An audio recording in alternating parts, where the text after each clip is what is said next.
हरिओम। खूब सारे आशीर्वाद सारी देवियों के, नवरात्रों की सारी शक्तियों के आपके परिवार पर। भगवान जी का ज्ञान खूब सारा इन नवरात्रों में अपने को पचा ले। दादा भगवान की कुछ वाणी थी, ज्ञान की खूबी है कि जब तक दुनिया में रहता है हर हालत में आनंद में रहता है। जब हम सत्संग में नहीं थे, भगवान जी के ज्ञान में नहीं थे, तो हम कैसे थे? आनंद का हमें पता नहीं था कि आनंद क्या होता है।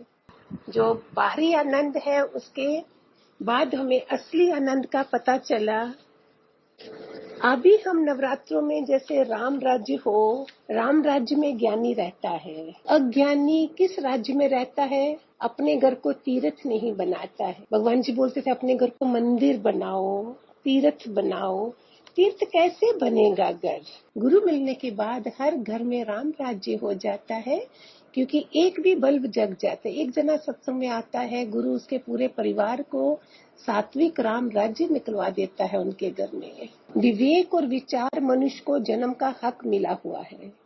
कैसा भी पापी अपराधी दुखी हो तो भी पार हो सकता है, कोई भी रुकावट नहीं है। हर एक अपना उद्धार करे, युगे युगे अवतार आते हैं, किसी न किसी को तार जाते हैं। कई मुक्त हुए हैं, सतगुरु की जरूरत है ना। दादा भगवान का ही बीच में पॉइंट्स है। निष्काम की कदर तुम्हें नहीं है, हाजिर सुख माया के है, पर ज्ञान का आनंद आखिर में मिलता है। थोड़ा वक्त देने से थोड़ा आनंद मिलता है, ज्यादा वक्त देने से ज्यादा मिलता है। कितने फायदे हुए हैं इस जीवन पर मुक्ति हासिल करने के लिए। अर्जुन की तरह पार पहुंचने की अक्ल कितनी थोड़े जनों को आई है। दूसरे आलस में जीवन बर्बाद कर रहे हैं।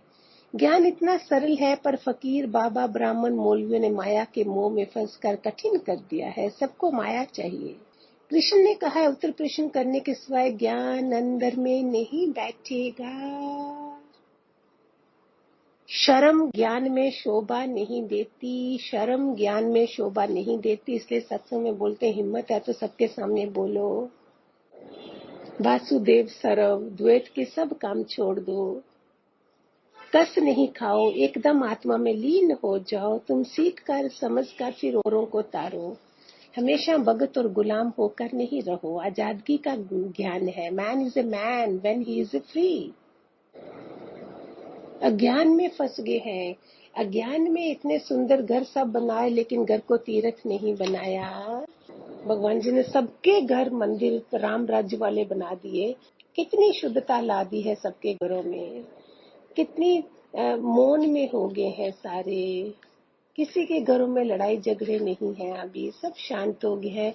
नहीं तो बाहर देखो लड़ाई हो रही है। नवरात्रों में ही, इन्हीं नवरात्रों से हम शुरू कर ले। अज्ञान में फंस गए हैं। शरीर समझते हैं उसकी रुकावट है। क्यों शरीर कहलाकर दुख सहते हो? तुम तो सच्चित आनंद स्वरूप हो। अपना आप असल पहचानो। आनंदमय कोश में रहना है हमने, तीर्थ बनाना है अपने घर को। हरिओम। खूब सारे नवरात्रों के इतनी ऊंची ऊर्जा के दिनों में ज्ञान सुन रहे हो। भगवान करे आपके अंदर, सबके अंदर खूब सारे बदलाव आ जाएं।